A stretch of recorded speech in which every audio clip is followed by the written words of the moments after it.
Halo teman-teman, saya Farazitan. Dan saya Alamsyah. Selamat datang di podcast pertama kami, Podcast IF Insight.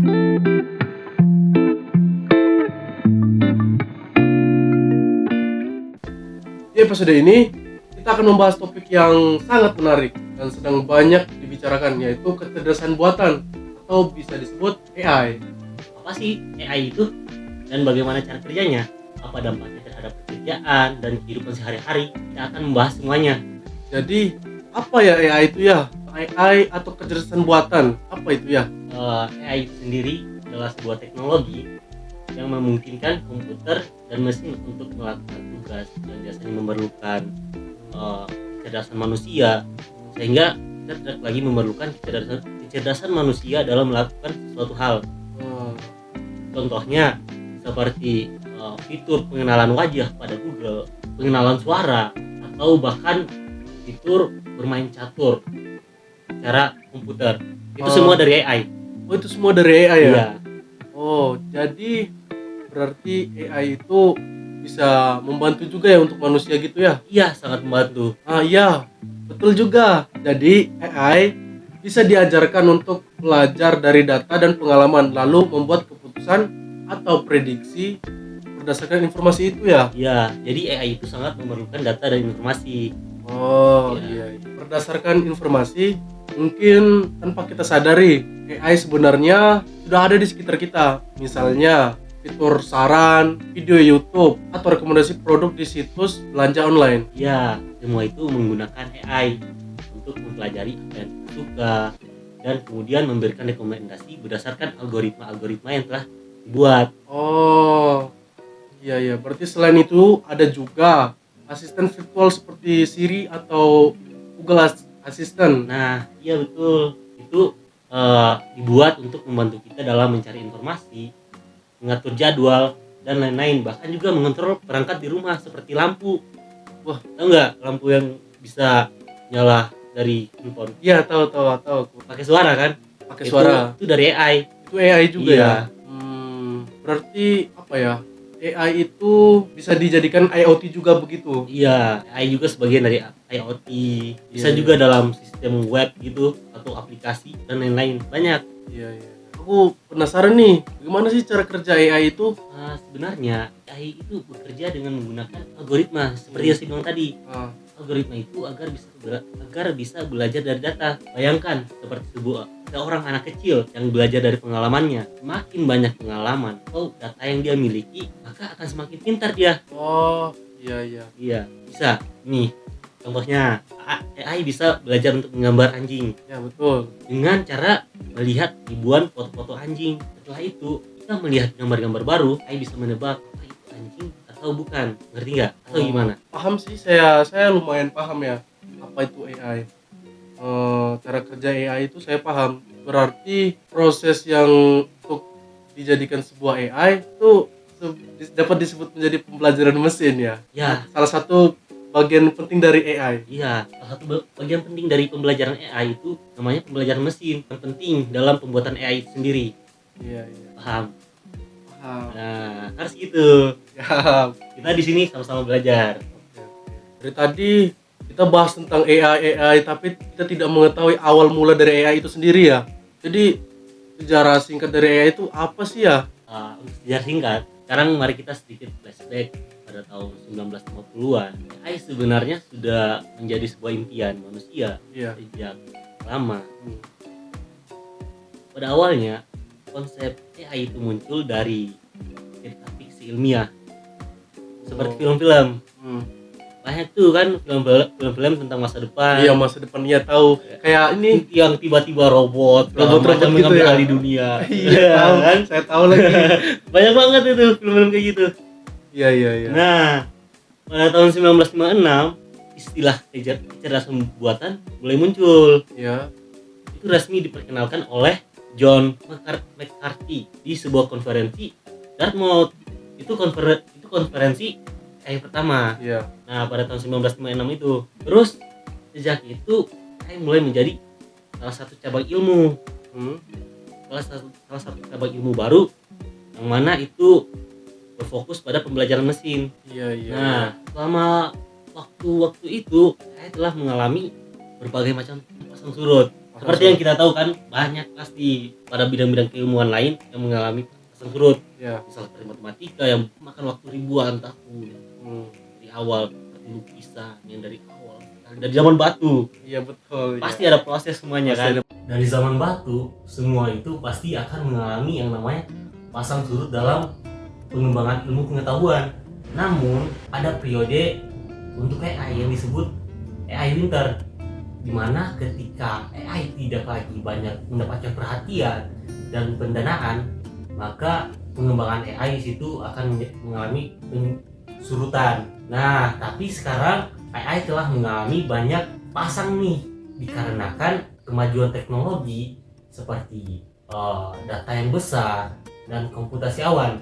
Komputasi awan ini seperti Google Cloud, tahu kan? Google Cloud tahu, saya pernah. AWS tahu kan? AWS tahu, pernah. Nah, itu mereka menyewakan jasa penyimpanan. Dan AI itu sangat membutuhkan yang namanya penyimpanan dan banyaknya data.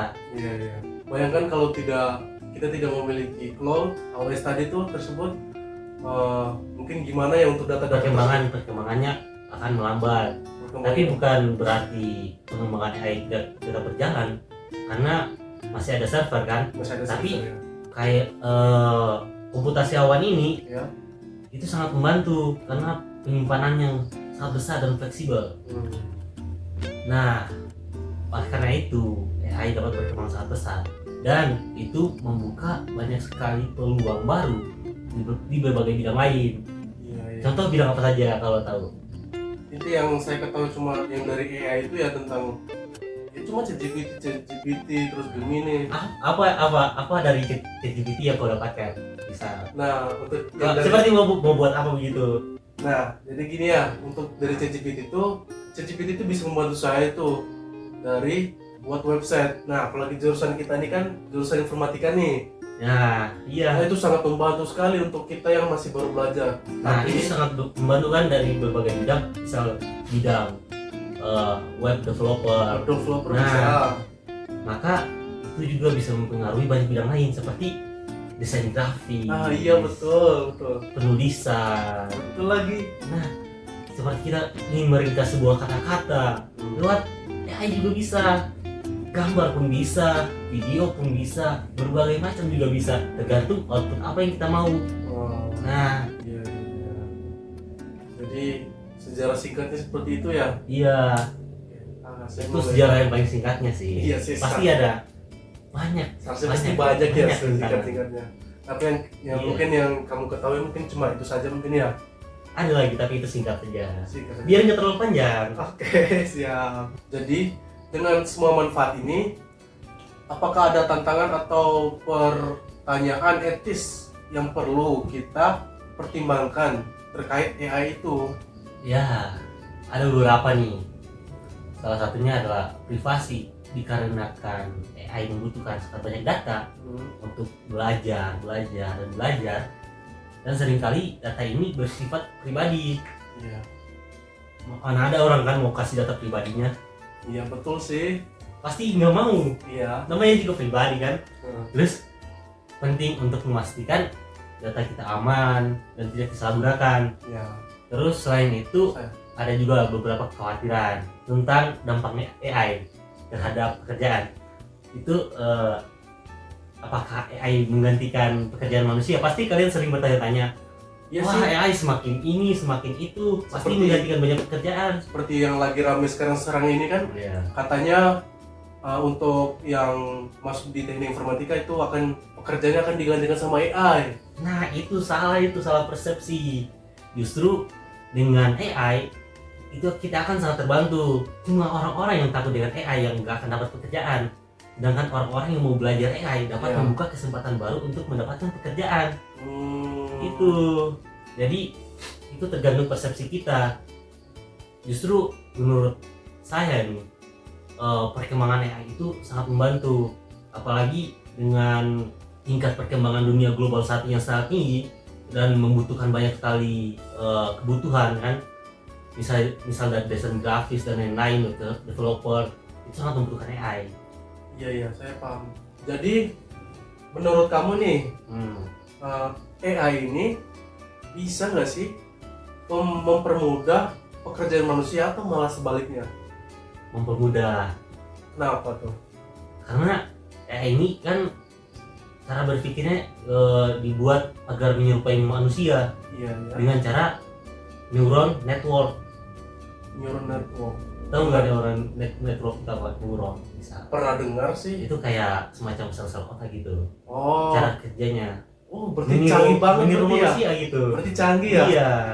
Ya, Makanya ya, itu. bagus. Jadi penting untuk kita semua mengikuti perkembangan teknologi ini, beradaptasi dengan perubahan yang terjadi. Iya, harus mengikuti. Dan kata kuncinya beradaptasi. Beradaptasi, jangan sampai terlalu terlena dengan adanya AI. Iya, kan sejak zaman dulu kan orang-orang yang bertahan itu adalah orang-orang yang beradaptasi. Beradaptasi, ya benar kan? sekali. Apalagi seperti pada masa krisis kan ekonomi, orang-orang yang beradaptasi yang bisa naik dan bertahan. Nah, untuk anak informatika juga jangan terlalu terlena sama adanya AI, apalagi yang ChatGPT itu ya. Iya, boleh kalian cari codingan, tapi kalian harus mempelajari rules dan sintaksnya. Harus cari tahu, jangan plek copy paste. Atau apa ya? Saya pernah dengar tuh yang dia punya kalimat-kalimatnya itu ya. ChatGPT developer. Gitu kan? Tapi tuh ChatGPT developer tuh di luar negeri tuh udah ada pekerjaannya loh padahal. Saya pernah baca dari ada. Di berita-beritanya saya pernah baca. Tapi orang yang ChatGPT itu pasti udah mengerti lah sintaksnya atau cara kerja dari program-programnya itu. Cuma memanfaatkan AI yang tadi kita bilang beradaptasi. Harus beradaptasi. Sekarang mari kita lihat ke depan. Apa yang kita harapkan dari AI ini di masa depan? AI kemungkinan akan semakin terintegrasi dalam kehidupan kita. Kita mungkin akan melihat lebih banyak perangkat pintar yang menggunakan AI untuk memudahkan hidup kita. Misal seperti ChatGPT tadi kan membantu dalam lain-lain desain grafis dan lain-lain kan.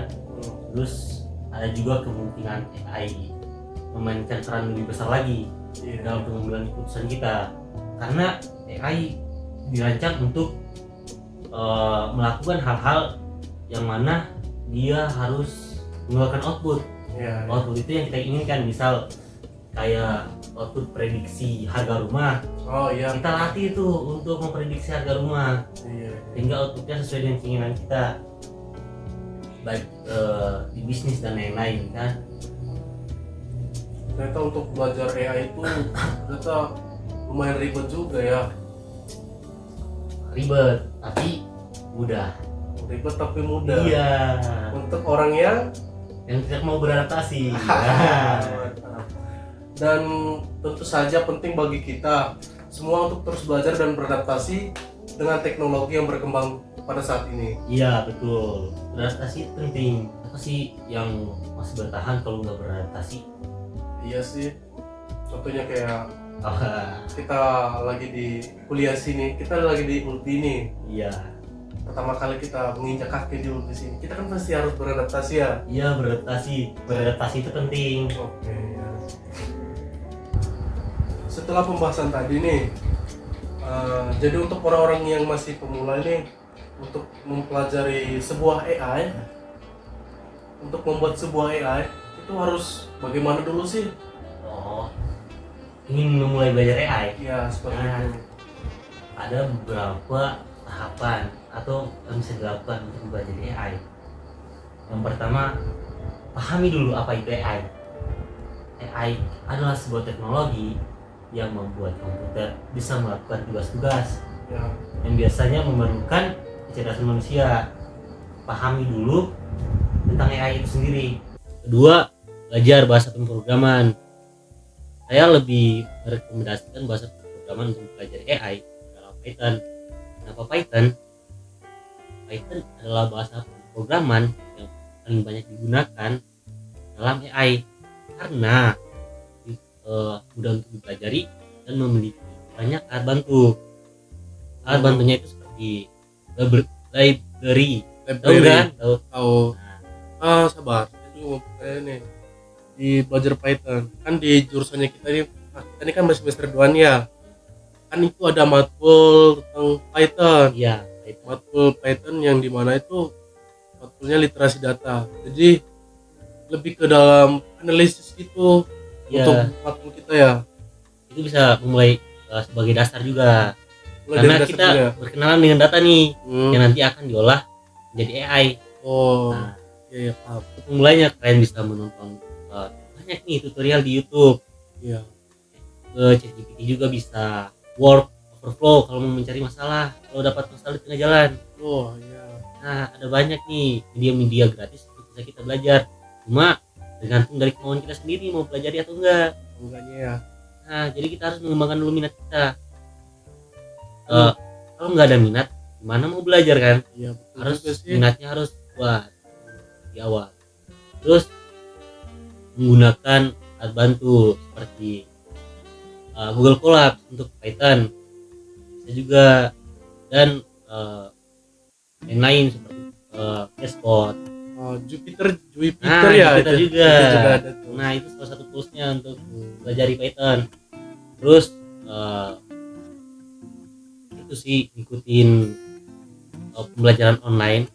Kan banyak tuh kursus bootcamp, atau juga dari kampus juga ada kan, Iya sih. juga buku, media-media gratis lah, Iya. ada banyak. Nah, untuk Python ini juga ya, ternyata di dalam pemrograman Python itu tidak dibilang susah juga, ya susah tapi nggak susah sama pemrograman seperti pemrograman bahasa pemrograman Java yang ingin menampilkan teks hello world saja itu sampai panjang-panjang ya. Ya, Kalau dari Python kan cuma print langsung hello Iya. world.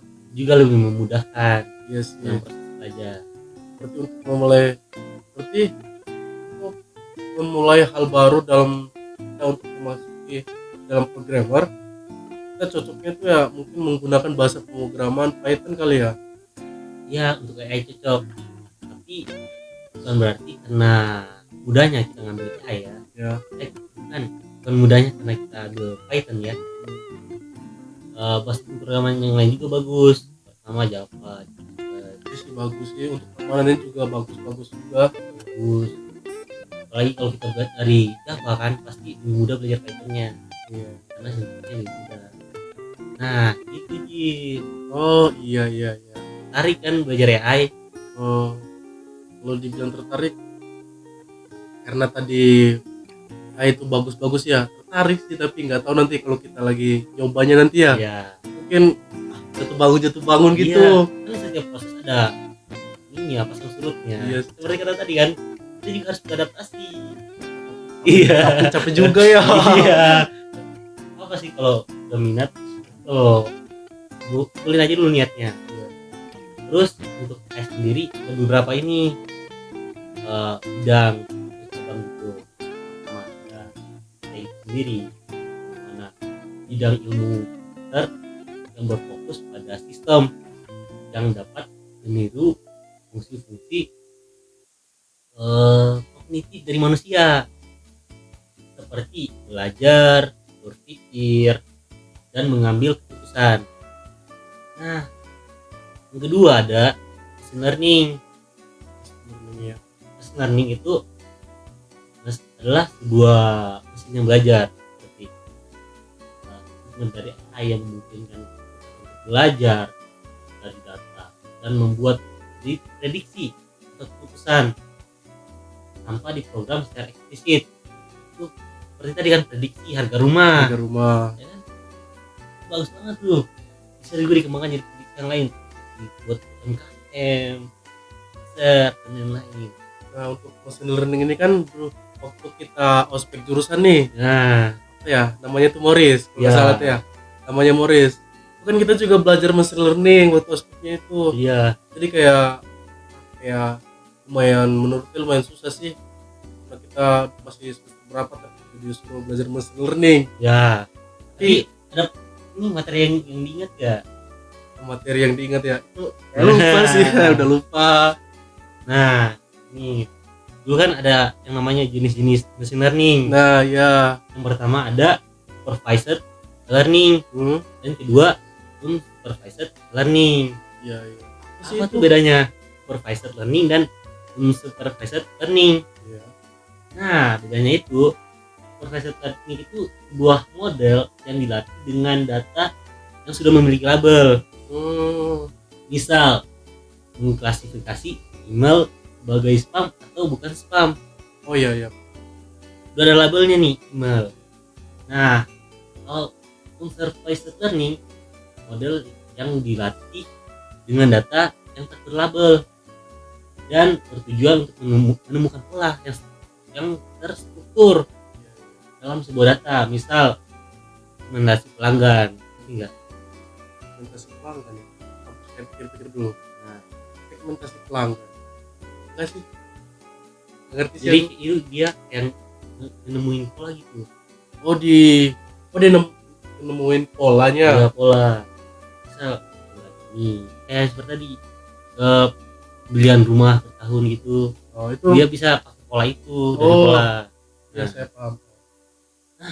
ada satu lagi nih namanya reinforcement learning. Instrumen Itu situ aku nggak ngerti juga kan. itu model belajar melalui percobaan dan kesalahan. Nah, dia nyoba-nyoba nih, benar salah. Contohnya Untuk- contohnya itu apa sih? Misalnya permainan catur, Oh, iya. dia nanti akan mendapatkan umpan balik berupa reward atau penalti. Iya. Catur kan nanti salah algoritmanya bagaimana buat catur itu. Orang-orang yang belajar machine learning nih, saya yakin sih mereka pasti hebat banget sih jatuh bangunnya tuh dan Mereka belajarnya lebih banyak data sih. data ya kalau machine learningnya. Iya.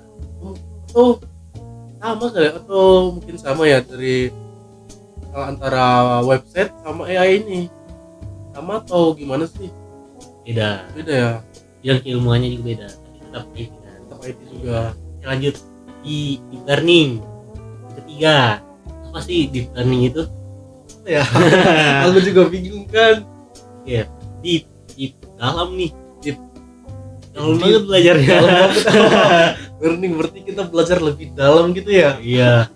Deep learning itu cabang dari machine learning. Ya.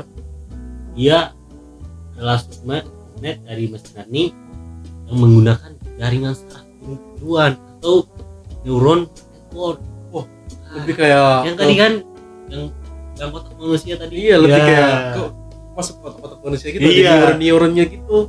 itu dia menggunakan jaringan saraf tiruan dengan banyak lapisan atau disebutnya deep neural network untuk belajar dari data yang sangat besar dan kompleks. Wah, datanya harus banyak banget.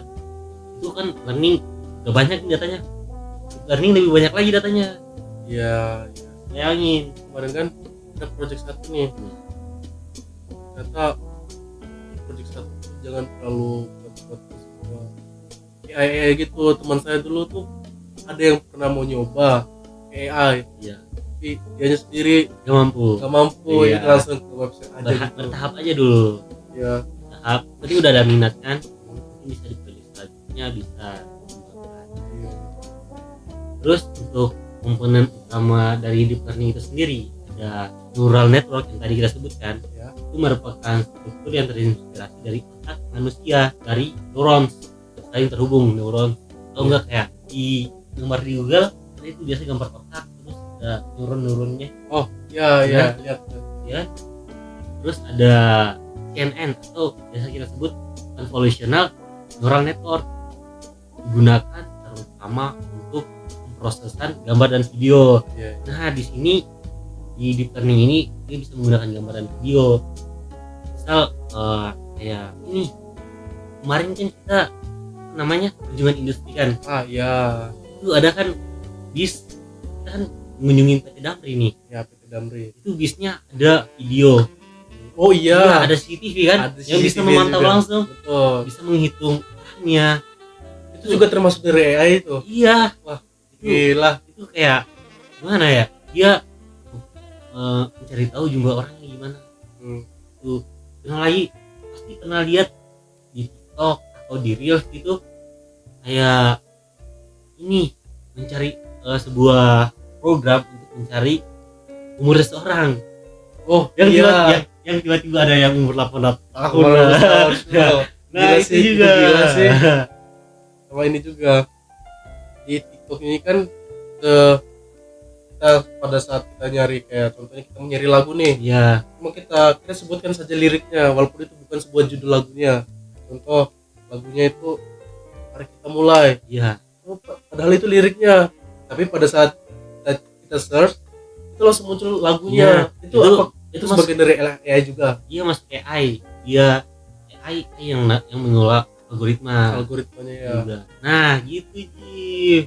Terus yang ketiga ada recurrent neural network atau disebut RNN, digunakan untuk data sekuensial seperti teks atau suara. Kalau saya belum tahu itu gimana, apa sih contohnya itu? Contohnya itu kayak kan sekarang lagi ini ya, lagi viral-viralnya AI yang bisa meniru suara Iya. kita. Ya, Iya lagi. dia AI itu dia ini kita suruh niruin suara kita terus ngomong pakai bahasa lain. Iya. Misal bahasa Cina kan. Ah, iya. Apalagi ini nih, ada yang sampai yang paling parah itu mereka sampai nggak parah sih ya, tapi kurang sopan aja. Mereka buat suara dari Pak Jokowi nyanyiin. Iya, parah banget itu. Tapi Ah, bahayanya juga bisa jadi ini bahan penipuan bahan kan. penipuan juga itu. Kan betul. biasa kan telepon penipuan gitu. Ah, Biasanya kan penipuan dari suaranya. ah. Sekarang enggak lagi. Ya sih, itu Sih, juga bisa bahaya juga sih. Ya itu juga ada bahayanya, juga ada baiknya juga ternyata. Iya, semua itu pasti ada baik dan buruknya lah. Namanya juga manusia kan. Iya. Tergantung gunanya. Tergantung penggunanya ya. Apalagi nih mau tanya gitu. Misal dari kita materi tersebut. Saya masih mau nanya, kita masih penasaran sama suara-suara tadi sih. Iya, boleh lanjut aja. Ya itu juga ternyata AI juga bisa buat musik sendiri juga. Iya, bisa dong. Yang Dia menggunakan data dari musik, pelajari tentang frekuensi suara yang bagus buat musik gimana. Jadi bisa menghasilkan musik itu. Kamu nanti tinggal niruin suaramu, terus masukin lirik lagu, terus dia nyanyi. Tapi kasih bagus. Ya kan? Kasih bagus. Kalau suara kita jelek. Kalau suara kita jelek ya kan. Bisa gitu. Tapi suara saya kan bagus lah. Emang ya, coba Ah, nyanyi. jangan. Nanti banyak yang tertarik lagi kan. Yes, masih jomblo nih ya. Jadi ternyata AI juga bisa dari sebuah kalimat saja kita bisa munculkan gambar. Iya, Contoh bisa. Itu termasuk dalam deep learning juga. deep learning juga Iya. tuh ya. Kayak waktu itu saya pernah nyari nih, waktu kita cari di AI, namanya ini masih bagian dari Microsoft atau gimana lah, namanya website itu Bing kalau nggak salah. Tahu nggak Bing? Tahu Bing kan. Ya Bing. Saya pernah tanya begini, tolong buatkan saya gambar anak kecil 3 dimensi dengan memakai topi, memakai hoodie, dan berlatar belakang informatika. Wah, tapi Keren banget. jawabannya si AI tersebut betul adanya, jadi kayak betul-betul bisa dijawab gitu. Ternyata wah, Jawabnya kayak gimana? Pakai gambar. langsung dikasih langsung gambar gitu. Gue harus Keren coba sih. dah. Coba aja, terus itu kita bisa Minum buat dulu. foto profil kan, foto profil bahwa kita tuh anak programmer. Di kartun-kartunin gitu kan. Iya, di kartun-kartunin. Itu udah coba ngupload foto sendiri disuruh kartunin enggak? Wah, itu kalau itu masih Belum bisa. Bukan belum bisa ya. Belum Mas- nyoba. Belum nyoba aja sih, Ah. sama sadar diri aja. Terus diri kenapa tuh? Adalah Ya. itu. Kita jangan bahas itu. Tapi kita kesana kan mesti tentang AI. Jadi gitu. Lanjut. Mau nanya apa lagi nih? Nanya Hmm, aja random. iya. Jadi saya mau bertanya lagi nih. Hmm. Boleh. Boleh. Tentu saja boleh. Kan dari sebagian masyarakat nih menemukan bahwa AI ini bisa seperti bisa menguasai dunia ya. Apa itu benar gak sih ya? Menguasai dunia. Iya. Menguasai dunia. Mungkin itu terdengar kayak plot di film-film ya Ya, Terminator gitu kan. film-film Hollywood gitu ya. Iya, kebanyakan nonton film. Tapi sebenarnya AI itu cuma dua alat pintar yang dibuat untuk membantu pekerjaan manusia, dari rekomendasi film, rekomendasi lagu, musik, sampai mengatur lalu lintas kan. Jadi mungkin tiba-tiba bikin kemerdekaan. Iya. Deklarasi kemerdekaan kan. Merdeka. Atau Ya, ya. atau mau menjadi penguasa. Kan nggak punya hasrat. Iya Kita sih. yang ngontrolnya. Dan juga karena kita yang mengaturnya, bukan sebaliknya. Bayangin aja kalau robot vakum, misal tiba-tiba mau ngambil alih dunia, paling nanti dia cuma bikin lantai di rumah jadi kinclong. Kan contoh vakum nih. Iya. Tiba-tiba terus misal AI yang dari bidang musik, nggak mungkin kan menguasai dunia tiba-tiba buat lagu Buat lagunya sih. lagu kebangsaan gitu, nggak mungkin. Jadi santai aja, selama kita menggunakan teknologi dengan bijak, nggak perlu khawatir lah ini bakal jadi bos besar. Kan yang buat AI juga kan manusia, Iya juga tetap sih. yang jadi bosnya manusia, nggak Iya mungkin sih. AI. Terus terang AI lebih gimana ya, lebih suka ngurusin data Data daripada ketimbang ngurusin dunia. manusia kan. Manusia mah ribet, Iya. mau ini itu, AI mah Apa sesuai outputnya aja lah. sesuai apa yang Iya, kita buat kan? yang nggak punya hasrat. Ya kali AI tiba-tiba mau Nggak mungkin menguasai kita dunia. gunakan pikiran manusia kepada robot, Robot, iya ya. Soalnya ada di film-film. karena manusia itu punya hasrat. Gimana sih masukin hasrat AI? Kita belum tahu ya, belum Ya, tahu. Kalau Mungkin apa- aja betul, tapi kan nggak mungkin lah. Iya, nggak mungkin juga sih. Kalau di dalam film-film dari luar-luar tuh kan, Terminator gitu. iya kayak gitu kan, sampai robot-robot bisa menguasai semua dunia. Tiba-tiba nyiptain mesin waktu. Iya, Wah, gimana tuh? Siapa tahu nanti tiba-tiba kita bisa nyiptain mesin waktu kan? Coba juga. Siapa tahu? Belum, masih jauh. Jauh sekali sih dari pembahasan kita ini sih. Udah melenceng nih. Udah melenceng sih, Bahaya ya. banget. Waktu benar-benar berlalu begitu cepat. Itu tadi diskusi mendalam kita tentang kecerdasan buatan, bisa disebut AI. Ya, mendalam. Tapi Mendalam. ada bercandanya juga. Karena jangan terlalu serius-serius lah. Iya, capek juga serius. Karena kan. kalau hidup terlalu serius-serius tuh mumet dah sih. Enggak, apalagi informatika kan. Ah. Udah serius lagi belajarnya. Udah serius masa Ini lagi podcastnya serius. pun harus serius-serius juga. Iya. Enggak juga kan? Dan juga saya harap di episode ini dapat memberikan kita semua wawasan baru dan menarik minat lah teman-teman sekalian untuk belajar AI. Saya juga ingin meminta maaf bila mana ada sesuatu yang saya ucapkan salah atau kurang tepat pada episode kali ini. Intinya saya minta maaf dan terima kasih sudah mendengarkan. Jadi jangan lupa untuk mengikuti kami podcast keseruan kami dan nantikan episode-episode menarik lainnya. Sampai jumpa di episode berikutnya. Bye bye. Bye bye. Yeah. Have Insight. Sampai jumpa.